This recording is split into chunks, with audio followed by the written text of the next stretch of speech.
galera do 7º ano, tudo bem com vocês? E aí? Até que enfim, a gente hoje finaliza o caderno 1. Ave Maria, eu já não suportava mais estar mexendo tanto nesse caderno. O caderno chega tá todo amarrotado, de tanto eu usar. Imagine vocês, só com o caderno, né? Então, bora prestar atenção. Então, para finalizar, nós vamos entrar agora no reino fungi, ok?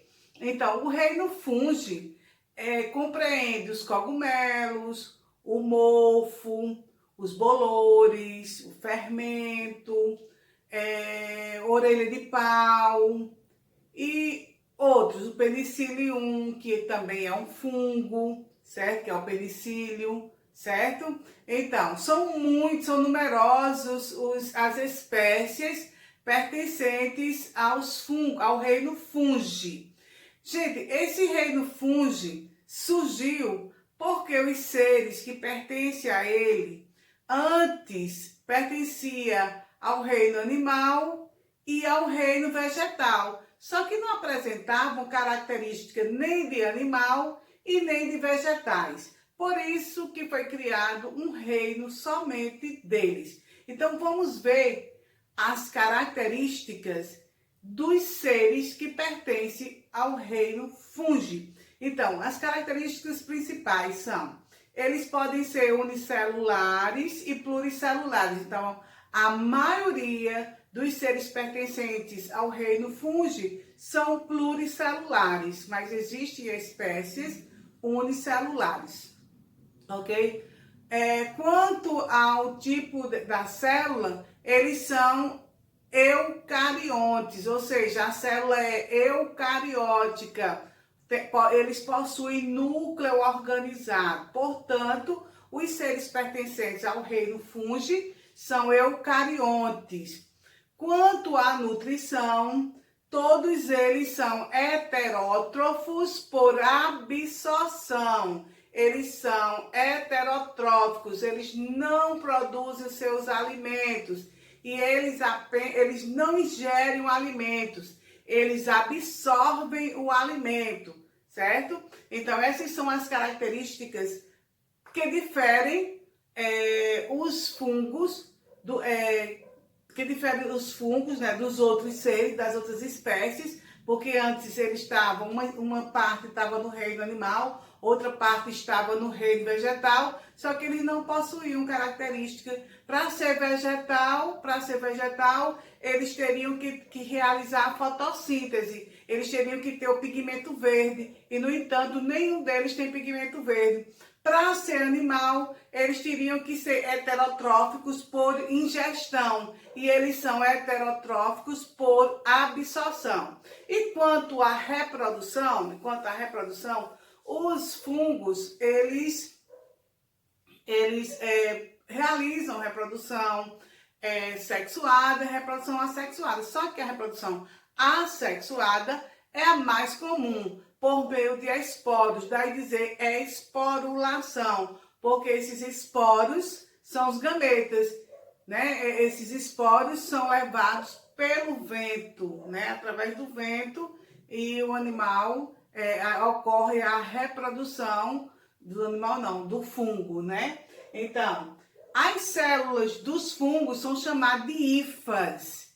Hifas é o nome de cada célula que forma os fungos. O conjunto de células, ou seja, o conjunto de hifas, elas se entrecruzam, formam uma rede. Esse conjunto de hifas é chamado de micélio. E micélio é exatamente a parte branca, aquela massa branca que forma o corpo do fungo. Ok, gente? Então, as células do fungo chamam-se hifas e o conjunto de hifas forma uma massa branca chamada micélio. Então, disse aqui as características principais, né? E falei também da reprodução, que é a mais comum, por esporulação, por meio de esporos. Falei das suas células, né? Que são chamadas de hifas. O corpo dos fungos tem uma parte chamada corpo de frutificação também, certo? Vocês ouviram muito falar em fungos quando a gente estudou no 6º ano, a cadeia alimentar que é a cadeia alimentar, os fungos, juntamente com as bactérias, fazem parte dos seres decompositores, ou seja, eles reciclam, renovam a matéria na natureza, eles devolvem os sais minerais que aqueles seres retiraram do solo, certo? Então, eles são considerados seres decompositores da natureza, eles fazem a reciclagem. Então, os fungos, eles são úteis, como também eles são nocivos, né? Então, os fungos úteis são aqueles que faz bem, traz benefícios para o homem, para a humanidade. Então, por exemplo, a partir de um fungo, obteve-se a penicilina. A penicilina é um antibiótico que combate doenças causadas por bactéria. Quem descobriu esse fungo, que é o fungo Penicillium notatum, foi Alexander Fleming. Alexander Fleming descobriu o fungo Penicillium notatum, ok? Outros fungos fazem, a partir deles, tem-se a fermentação alcoólica, então tem-se as bebidas alcoólicas, né? Tem-se queijo, os melhores queijos são produzidos a partir de fungo. O fermento biológico nada mais é do que um fungo, ok? Então esses são, e a reciclagem da matéria na natureza também são os fungos. Então essa aí é a parte importante, é a utilidade dos fungos para a humanidade, né? Uma das utilidades. E como parte nociva é que os fungos, existem os fungos patogênicos, né? Que causam doenças, causam micose, frieira, pé de atleta, tinha do couro cabeludo, fica aquelas patacas perdendo pelo. Então, e para você evitar essas micoses, né? Essas doenças causadas por fungos, também tem aquele sapinho que é Candida albicans, né? Que é aquelas feridinhas de boca que tem que tem na boca, né?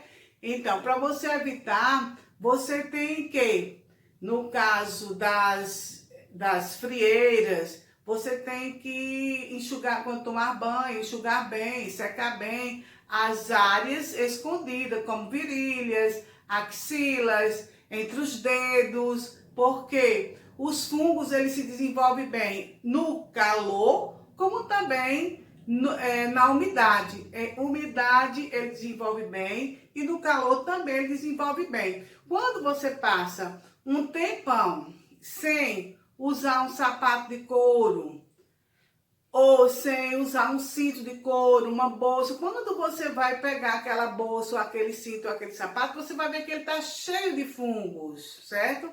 Por quê? Porque ele desenvolveu bem também na escuridão, no escuro, local sem luz, também ele desenvolve bem.